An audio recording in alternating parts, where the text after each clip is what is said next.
friends, welcome back to my channel. If you are new viewer, please subscribe my channel for more videos. आज हम बात कर रहे हैं, अपनी प्रीवियस वीडियो में मैंने आपको बताया था द भारतीय न्याय संहिता 2023 का जो सेक्शन 1 एंड 2 हम इस पे बात कर रहे थे। तो सेक्शन 2 की कुछ डेफिनेशंस जो है रह गई थी, तो इस वीडियो में क्लियर करेंगे। और इसका जो प्रीवियस वीडियो है वो आपको इस वीडियो के लास्ट में मिल जाएगा या उसके डिस्क्रिप्शन बॉक्स में वो वीडियो आपको मिल जाएगी, या आप मेरे चैनल के प्लेलिस्ट में भी जाके वीडियो को देख सकते हैं। द भारतीय न्याय संहिता की जो है प्लेलिस्ट बनी हुई है। तो स्टार्ट करते हैं। तो हम थे जो वो था लोक सेवक, पब्लिक सर्वेंट। तो पब्लिक सर्वेंट के अंदर कौन कौन आएगा, पब्लिक सर्वेंट का जो वर्ड है उस मीनिंग के अंदर कौन कौन आएगा उसको समझते हैं। Public servant means a person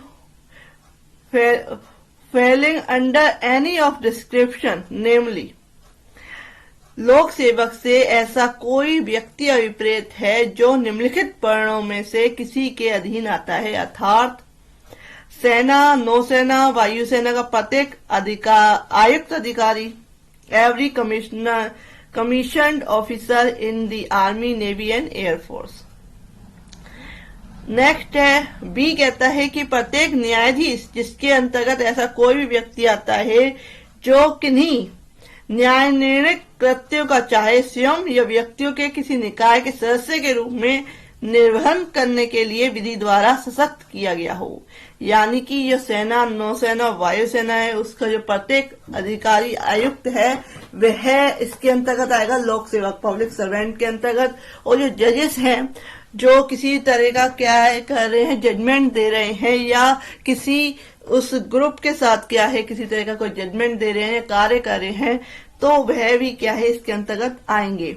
every जज including any person empowered by the law to discharge whether by himself or as a member of the body of person any adjudicatory functions, यानी कि जो विधि के कार्य कर रहे हैं लोक सेवक के अंतर्गत आएंगे।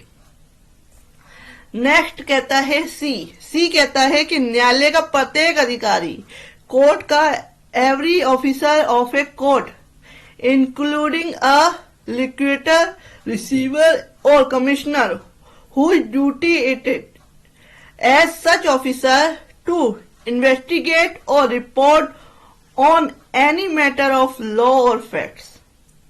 यानी कि न्यायालय का प्रत्येक अधिकारी जिसके अंतर्गत समापक, रिसीवर, कमिश्नर आता है, जिसका ऐसे अधिकारी के नाते यह कर्तव्य हो कि वह विधि या तथ्य के किसी मामले में अन्वेषण या रिपोर्ट करे या कोई दस्तावेज बनाए, साथ ही साथ अधिप्रमाणित करे या रखे, या किसी संपत्ति का भार संभाले।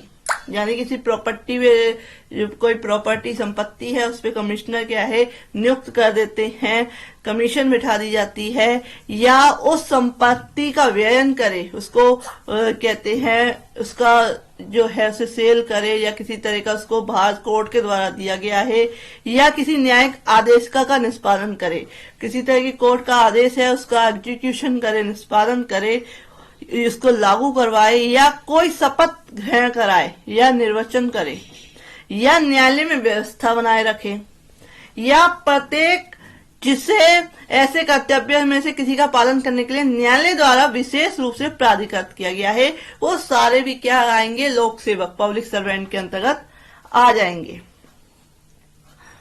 नेक्स्ट आते हैं किसी, जो डी कहता है कि किसी न्यायालय या लोक सेवक की सहायता करने वाले प्रत्येक असेसर या पंचायत का सदस्य, वो भी पब्लिक सर्वेंट के अंतर्गत आएगा। Every assessor and member of the panchayat assisting a court और पब्लिक सर्वेंट। नेक्स्ट आता है ई कहता है कि एवरी एविटर, प्रत्येक मध्यस्थ या अन्य व्यक्ति जिसको किसी न्यायालय द्वारा या किसी अन्य सक्षम लोक अधिकारी द्वारा कोई मामला या विषय निश्चय या रिपोर्ट करने के लिए निर्देश किया गया है। Every avatar and other person to whom any cause or matter has been referred for decision or report by any court or by any other complaint public authority. Next आता है एफ. एफ कहता है कि every person who hold any officer by virtue of which he is empowered to place or keep any person is confinement. यानी कि प्रत्येक व्यक्ति जो किसी ऐसे पद को धारण करता है जिसके आधार पर वह किसी व्यक्ति को परिरोध में, कब्जे में रखने या रखने के लिए सशक्त है. किसी का कन्फाइनमेंट यानी किसी को रोक के रखना, उसके लिए सशक्त किया गया. उसको इस तरीके का ऑर्डर दिए गए हैं किसी व्यक्ति को रोक के रखने के लिए, वो भी पब्लिक सर्वेंट के अंतर्गत आएगा. नेक्स्ट आता है जी. जी सेक्शन कहता है कि every officer of the government whose duty it is as such officer to prevent offence. यानी कि जो सरकार का पद एक अधिकारी है जिसका ऐसे अधिकारी के नाते यह कर्तव्य है कि वह अपराधों का निवारण करे, सॉल्यूशन निकाले उन अपराधों का, उन्हें रोके, अपराधों की सूचना दे, अपराधियों को न्याय के लिए उपस्थित करे या लोक स्वास्थ्य, सुरक्षा और सुविधा का संरक्षण करे. इस तरीके के कार्य कोई व्यक्ति करता है तो सरकार का जो प्रत्येक अधिकारी है वह भी लोक सेवक के अंतर्गत आएगा. Every officer of the government whose duty is it as such officer to prevent offense, to give information of offense and bring offender to justice and to protect the public health, safety and convenience. Next आते हैं H. H section क्या कहता है कि every officer whose duty is it, प्रत्येक अधिकारी जिसका ऐसे अधिकारी के नाते यह कर्तव्य है कि वह सरकार की ओर से किसी संपत्ति को ग्रहण करे, सरकार की तरफ से किसी संपत्ति को ग्रहण करे, प्राप्त करे, एक्सेप्ट रिसीव करे और रखे या व्यय करे, या सरकार की ओर से कोई सर्वेक्षण, निर्धारण या संविदा करे, या किसी राजस्व या किसी राजस्व आदेश का निष्पादन करे, या सरकार की धन संबंधी हितों पर प्रभाव डालने वाले किसी मामले में अन्वेषण रिपोर्ट करे, या सरकार के धन संबंधी हितों से संबंधित किसी दस्तावेज को बनाए, अधिप्रमाणित करे, रखे या सरकार के धन संबंधी हितों के संरक्षण के लिए किसी विधि के व्यतिक्रम को रोके. इस तरीके का जो कार्य करता है अधिकारी वह भी पब्लिक सर्वेंट के अंतर्गत आएगा. Every officer who duty is it as such officer to take, receive, keep or expend any property on behalf of the government, or to make any survey, assessment and contract on behalf of the government, or to execute any revenue process, or to investigate, or to report on the any matter affecting the pecuniary interest of the government, or to make, authenticate or keep any documents relating to the pecuniary interest of the government, or to prevent the infraction of any law for the protection of the pecuniary interest of the government. तो इस तरीके से कोई कार्य करता है वो भी पब्लिक सर्वेंट के अंतर्गत आएगा. बड़ी डेफिनेशन है, इसमें बहुत सारी चीजों को इंक्लूड किया गया है. नेक्स्ट आते हैं आई. आई सेक्शन कहता है कि every officer who duty is it, प्रत्येक अधिकारी जिसका ऐसे अधिकारी के नाते यह कर्तव्य है कि वह किसी ग्राम, नगर या जिले के किसी पंथ निरपेक्ष सामान्य प्रयोजन के लिए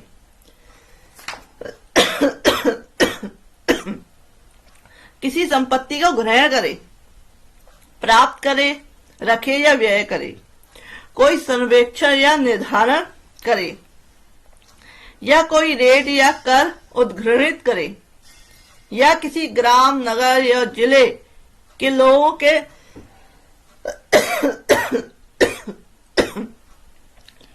अब निश्चय करने के लिए कोई दस्तावेज बनाए या अधिप्रमाणित करे या रखे। तो इस तरीके से every officer who duty is it as such officer to take receiving keeping और expend any property to make any survey or assessment of to levy any rate of tax for the any circular common purpose of any village, town, district or to make authenticate or keep any document for the ascertaining to the of the rights of the people of any village, town and districts। तो वह भी क्या आएगा, लोक सेवक के अंतर्गत आएगा। नेक्स्ट आते हैं, हम बात करते हैं जे कहता है कि every person who hold any office by virtue of which he is empowered to prepare, publish, maintain और receive any electoral roll or to conduct an election or part of the election। यानी कि प्रत्येक अधिकारी जो कोई ऐसा पद धारण करता है जिसके आधार पर वह निर्वाचन नामावली तैयार करके, प्रकाशित करके, बनाए रखे या पुनरीक्षित करने के लिए या निर्वाचन के किसी भाग को संचालित करने के लिए सशक्त हो। यानी कि जो चुनाव करने के लिए जिस तरीके से अधिकारी करते हैं वह भी क्या है, पब्लिक सर्वेंट के अंतर्गत आएगा। नेक्स्ट आते हैं के सेक्शन कहता है कि एवरी पर्सन, प्रत्येक व्यक्ति जो सरकार की सेवा या वेतन में है, इंपॉर्टेंट है कि जो सरकार की सेवा और वेतन में है, इन द सर्विस और पे ऑफ द गवर्नमेंट और वाई fee and commission for the performance of any public duty by the government, या किसी लोक कर्तव्य के पालन के लिए सरकार से फीस या कमीशन के रूप में पारिश्रमिक पाता है, तो वह भी पब्लिक सर्वेंट के अंतर्गत आएगा।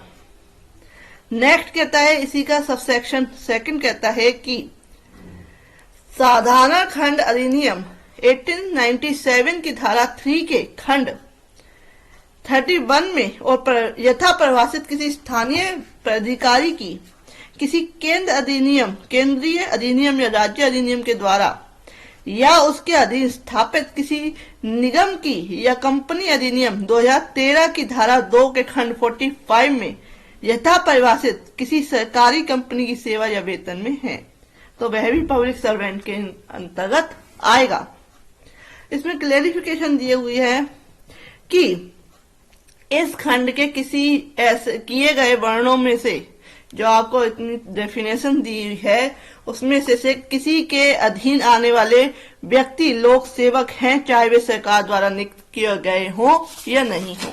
इसमें ये क्लेरिफिकेशन दिए गए हैं कि जो इस खंड के अंतर्गत आए हैं, जो मैंने आपको जितनी डेफिनेशंस दी है लोक सेवक की, पब्लिक सर्वेंट की, वो सारी क्या है, इंक्लूड होगी इसके अंतर्गत, और वो पब्लिक सर्वेंट के अंतर्गत आएंगे, चाहे वे सरकार द्वारा नियुक्त किए गए हों या नहीं किए गए हों। नेक्स्ट आता है कि प्रत्येक ऐसा व्यक्ति, क्लेरिफिकेशन में चल रहा है कि प्रत्येक ऐसा व्यक्ति जो लोक सेवक के ओहदे को वास्तव में धारण किया हुआ है, कि जो लोक सेवक का क्या है, जो ओहदा होता है ना, उसको क्या है, पोजीशन होती है, जो ओहदा होता है उसको धारण किए हुए है, चाहे उस ओहदे को धारण करने के लिए उसके अधिकार में कैसी ही विधिक त्रुटि हो या लोक सेवक है, वह भी क्या है, लोक सेवक। Every person who is the actual position of the situation of a public servant, whatever legal defect there may be his right to hold that situation, it is public servant. Next आता है निर्वाचन, election.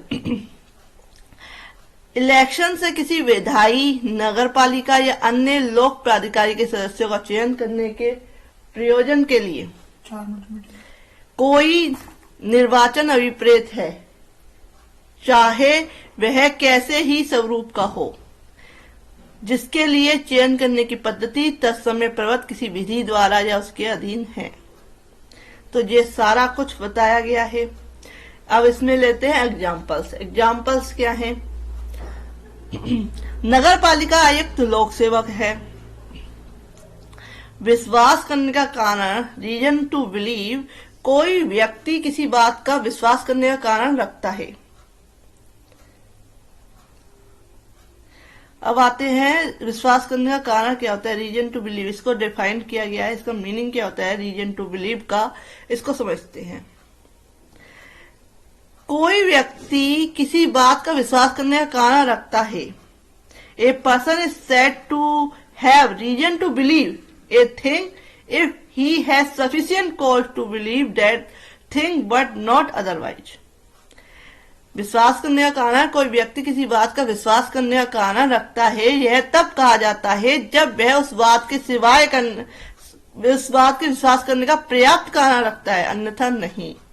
यानी कि उसने specific हर detail लेने के बाद उसको जो है इतना भी शक नहीं हुआ कि यह व्यक्ति झूठ बोल रहा है, तो उसको कहते हैं रीजन टू बिलीव, विश्वास करने का कारण, अदरवाइज नहीं।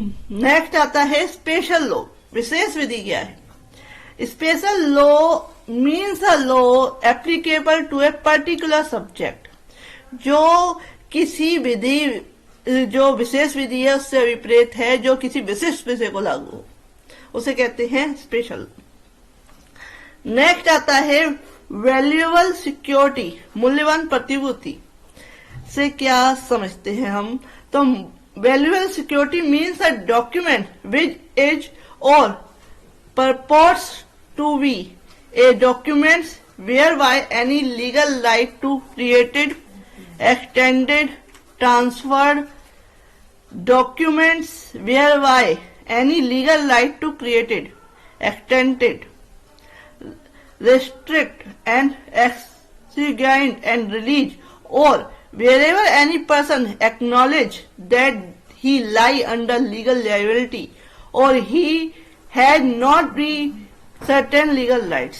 मूल्यवान प्रतिभूति से ऐसा कोई दस्तावेज अभिप्रेत है जो ऐसी दस्तावेज है या होना तात्पर्य है जिसके द्वारा कोई विधिक अधिकार सर्जित, विस्तृत, अंतरित, निर्बंधित, निर्वापित किया जाए या छोड़ा जाए, या जिसके द्वारा कोई व्यक्ति यह अभिस्वीकृत करता है कि वह विधिक दायित्व के अधीन है या अमुक विधिक अधिकार नहीं रखता है, तो वो जो है इसके अंतर्गत आता है। एग्जाम्पल लेते हैं कि का जो है एक विनिमय पत्र की पीठ पर अपना नाम जो है लिखवा देता है।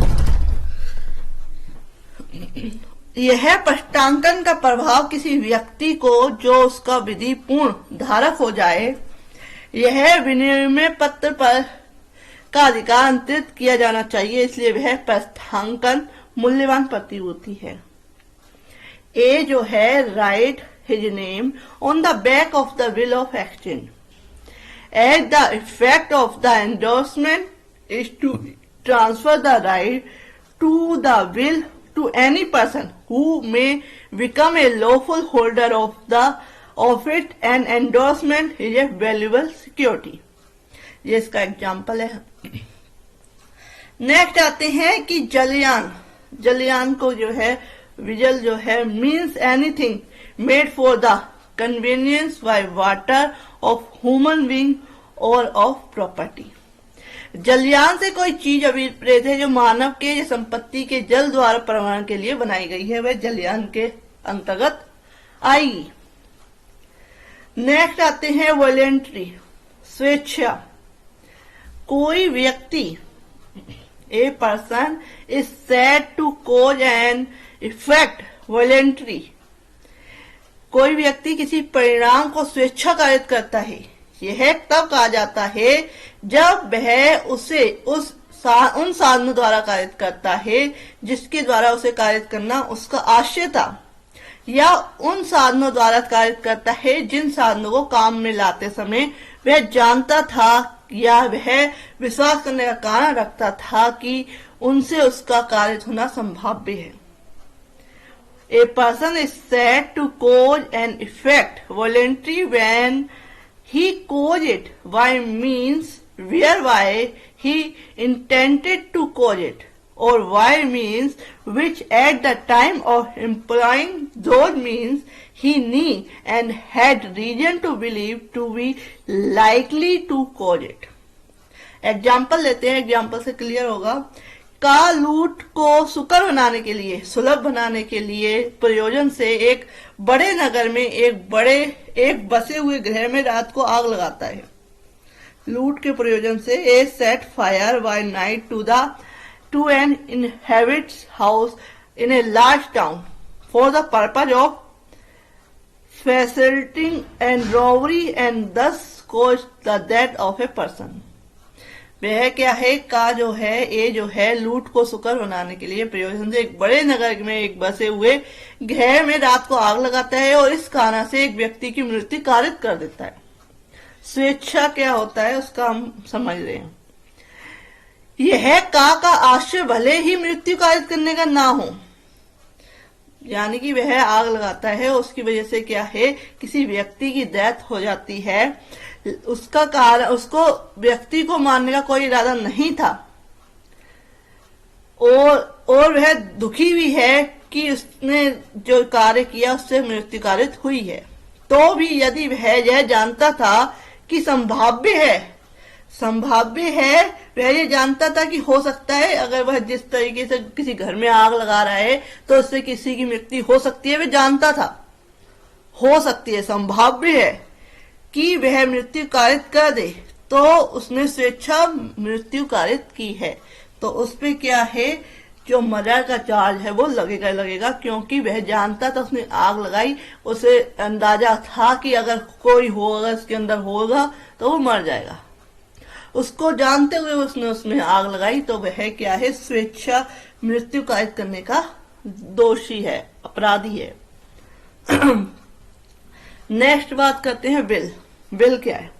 Will means any testamentary document. Will से कोई वसीयती दस्तावेज अभिप्रेत है। जो वसीयत कोई करता है वह विल कहलाती है। वुमन, महिला से क्या अभिप्रेत है? जो महिला, woman means a female human being of any as. महिला से किसी भी आयु की मानव नारी अभिप्रेत है, चाहे वो छोटे उम्र की है या बड़े उम्र की है। नेक्स्ट आता है सदोष अभिलाव, रोंगफुल गेन। रोंगफुल गेन क्या है? सदोष अभिलाव क्या है? सदोष अभिलाव से विधिवत साधनों द्वारा, इलीगली साधनों मीन्स द्वारा ऐसी संपत्ति का अभिलाव अभिप्रेत है जिसका अभिलाव प्राप्त करने वाला व्यक्ति वैध रूप से हकदार ना हो। wrongful gain means gain by unlawful means of property to which the person gaining is not legally entitled। वो यानी कि लीगली रूप से हकदार नहीं था उस चीज को पाने का, तो उसने इलीगल रूप से जो करा वह क्या है? सदोष अभिलाव, wrongful gain। wrongful लॉस क्या है? wrongful लॉस, सदोष हानि से विधि विरुद्ध साधनों द्वारा ऐसी संपत्ति की हानि अभिप्रेत है जिसकी हानि उठाने वाला व्यक्ति वैध रूप से हकदार हो। Means wrongful loss means the loss by lawful means of the property to which the person losing it is legally entitled। यानी कि विधिवत साधनों द्वारा ऐसी संपत्ति की हानि अभिप्रेत है इलीगली किसी व्यक्ति को, किसी संपत्ति को नुकसान पहुंचाना जिसकी हानि उठाने वाला व्यक्ति जो है, जिसको हानि हुई है, वह वैध रूप से, जो लीगली रूप से उसका हकदार था। तो इलीगली रूप से क्या है? उसकी जो प्रॉपर्टी है उसको इलीगली रूप से कोई तरह की लॉस पहुंचाना, हानि पहुंचाना, तो वह है सदोष हानि या रॉन्गफुल लॉस। मुझे लगता है आपको क्लियर हो रहा होगा। अगर आपको नहीं होता है तो आप कमेंट बॉक्स में लिखिए, मैं आपको दोबारा एक वीडियो बना के दूंगी। नेक्स्ट आते हैं गेनिंग रॉन्गफुली, सदोष अभिलाव, प्राप्त करना, एंड सदोष हानि उठाना, gaining wrongfully and losing wrongfully. कोई व्यक्ति सदोष अभिलाव प्राप्त करता है, यह तब कहा जाता है जबकि वह व्यक्ति सदोष रखता है, और तब भी जबकि वह सदोष अर्जन करता है। Means a person is said to gain wrongfully when such person retains wrongfully, उसको बनाए रखता है, जो चीज उसने ली है उसे अपने पास रखता है या उस पर अपना हक रखता है। As well as when such person acquiring wrongfully, तो वो क्या है, सदोष अर्जन करता है। रॉन्गफुली क्या है, उसको प्राप्त करता है। जो है लूजिंग रॉन्गफुली क्या होता है, सदोष जो है हानि क्या उठाना क्या होता है। कोई व्यक्ति सदोष हानि उठाता है, यह तब कहा जाता है जबकि उसे किसी संपत्ति से सदोष अलग रखा जाता है, और तब भी जबकि उसे कोई संपत्ति से सदोष वंचित किया जाता है। यानी कि कोई व्यक्ति किसी प्रॉपर्टी का हकदार है, लेकिन गलत तरीकों से उससे वो प्रॉपर्टी छीन ली जाती है, उसको नहीं दी जाती है, तो उस केस में वो क्या है, जो है सदोष जो है हानि उठाना उसे कहा जाता है। A person is said to lose wrongfully when such person is wrongfully kicked out of any property, or as well as when such person is wrongfully deprived of property, उससे दूर रखा जाता है उस प्रॉपर्टी को, तो वह क्या है, सदोष हानि उठाना कहलाता है। नेक्स्ट बात करते हैं हम words and the expression used but not defined in this संहिता। उन शब्दों और पदों में के जो इसमें प्रयुक्त किए गए हैं, जो इस कोड में, जो भारतीय न्याय संहिता है, इस संहिता में जो शब्द प्रयोग किए गए हैं और इस संहिता में परिभाषित नहीं है, किंतु सूचना प्रौद्योगिकी अधिनियम 2000 और भारतीय नागरिक सुरक्षा संहिता 2023 में परिभाषित हैं, वही अर्थ होंगे जो क्रमशः इस अधिनियम संहिता में उनके हैं। तो ये इसमें एक क्लेरिफिकेशन दिया हुआ है। नेक्स्ट वीडियो में आपको बताऊंगी, सेक्शन 3 से स्टार्ट करेंगे, तो देखते हैं कितने कवर होते हैं। If you like my video, आप मेरी वीडियो को देखने के लिए, इसकी प्रीवियस वीडियो देखने के लिए मेरे चैनल की प्लेलिस्ट में जाके द भारतीय न्याय संहिता आप सर्च कर सकते हैं, प्लेलिस्ट मिल जाएगी, वहां से आप देख सकते हैं। अदर सेक्शन देखना चाहते हैं तो आपको बहुत सारी प्लेलिस्ट मिल जाएंगी। Thank you for watching this video.